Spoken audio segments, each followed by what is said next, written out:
कि भारत इस खित्ते का बुली है।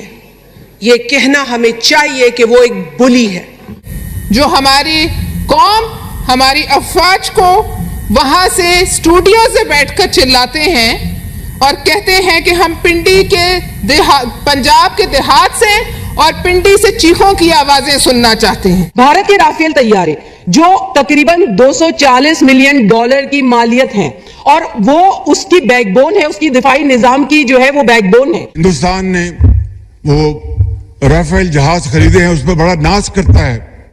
इन इलाकों में जनाब स्पीकर हिंदुस्तान के तैयारों ने हमला किया।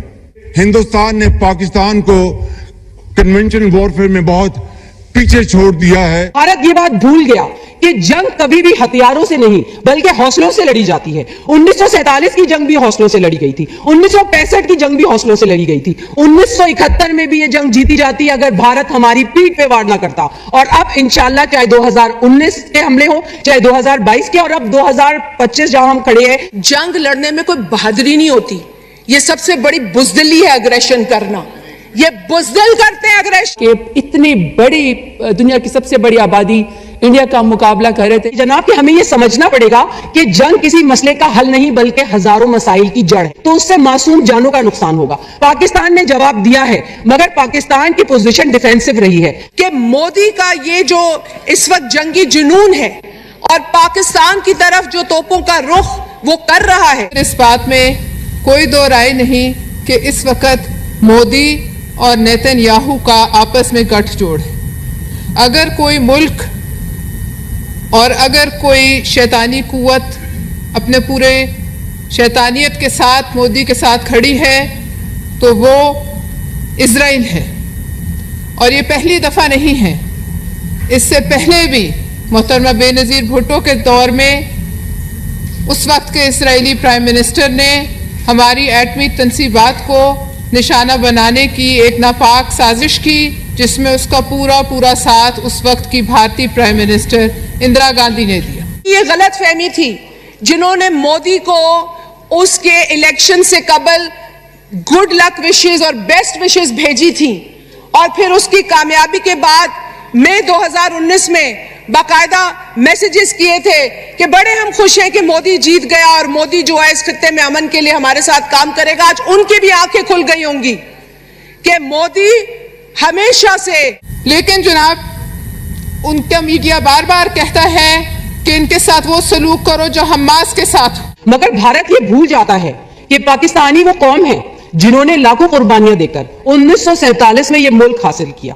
जिसके जवान बेटे, माएं, बहनें, बेटियां और बच्चों ने अपनी गर्दनें कटा के ये आजादी हासिल की, जो ला इलाहा इल्लल्लाह मुहम्मदुर रसूलुल्लाह की बुनियाद पे बना था और इसी की बुनियाद पे कायम रहेगा। मोदी जो बीजेपी के मंशूर में कश्मीर का पर कब्जा करना उसका एक एजेंडा आइटम था, वो उस पर ही अमल पैरा रहा। इलेक्शन से पहले भी उसका मैनिफेस्टो वही था। So we should have not mistaken this man's role, but we did, some of अस.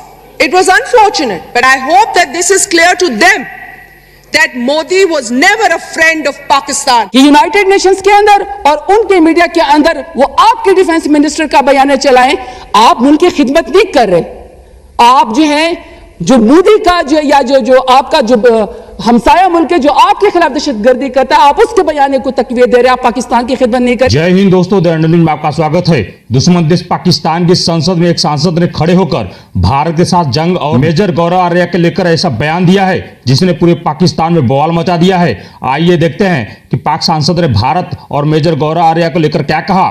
तारीख दोहराना चाहूंगी कि चाहे 2001 का पार्लियामेंट का हमला हो या 2011 का भारतीय हमला हो या 2008 के मुंबई हमले हो, पनामा हमले हो या अब पहलगाम, जब जब भारत अपने तब उन्होंने इसका इल्जाम पाकिस्तान के सर लगाया। अगर हमारी समझदारी को भारत शायद हमारी कमजोरी समझ रहा है। ईरानी मीडिया हो, चाहे चाइनीज मीडिया हो, चाहे फ्रेंच मीडिया हो, तमाम इंटरनेशनल मीडिया भरपूर मजाक उड़ा रहा है। वो शहीद हुए हैं इंडियन अग्रेशन के नतीजे में।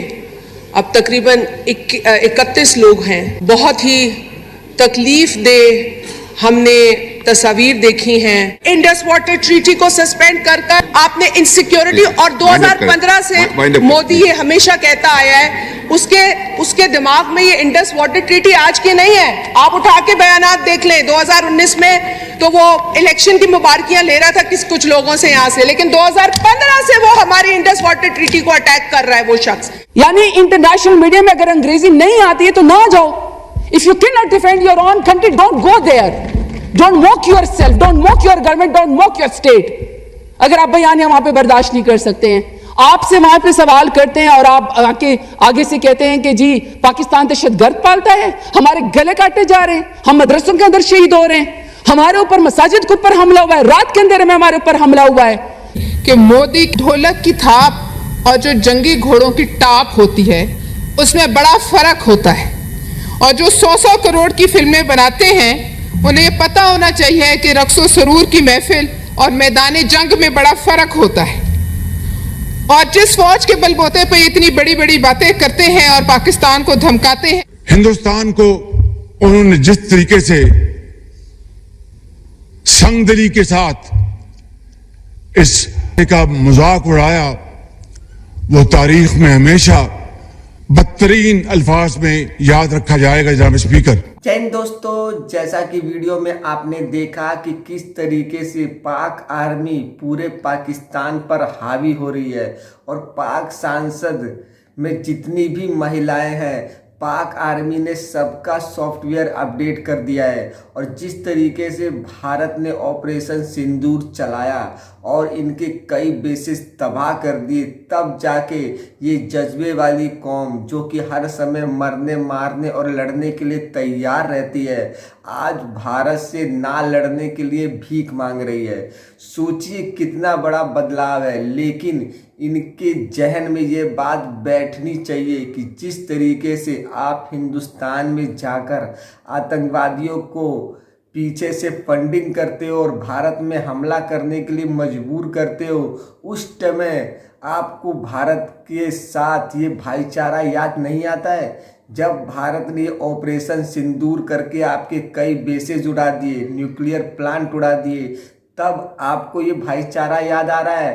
तो ये ज्ञान आप अपने पाक आर्मी चीफ आसिफ मुनीर को दीजिए, तो आप समझ सकते हैं पाक संसद में बैठी हुई जितनी भी महिलाएं हैं, ये भी पाक संसद में बैठे हुए जितने भी पुरुष हैं, उनके साथ बराबर की धोखेबाजी, घटिया चालों में एकदम महफूज रही हैं। उनके साथ हाथ से हाथ मिलाकर, कंधे से कंधा मिलाकर उनके दोषों में ये शामिल रही है। तो आप समझ सकते हैं पाक आर्मी का ये शुरू से ही प्रोपेगेंडा है। जब ये जज्बे वाली कौम हारने लगती है तो ये भारत से भीख मांग लेती है, अमेरिका के पैरों में गिर जाती है, सीज फायर कर लेती है। आप सोचिए दुनिया का ये पहला आर्मी चीफ है जिसे युद्ध हारने पर फील्ड मार्शल का इतना बड़ा अवार्ड दिया जा रहा है। इसीलिए दुनिया पाकिस्तानी आर्मी पर हंसती है।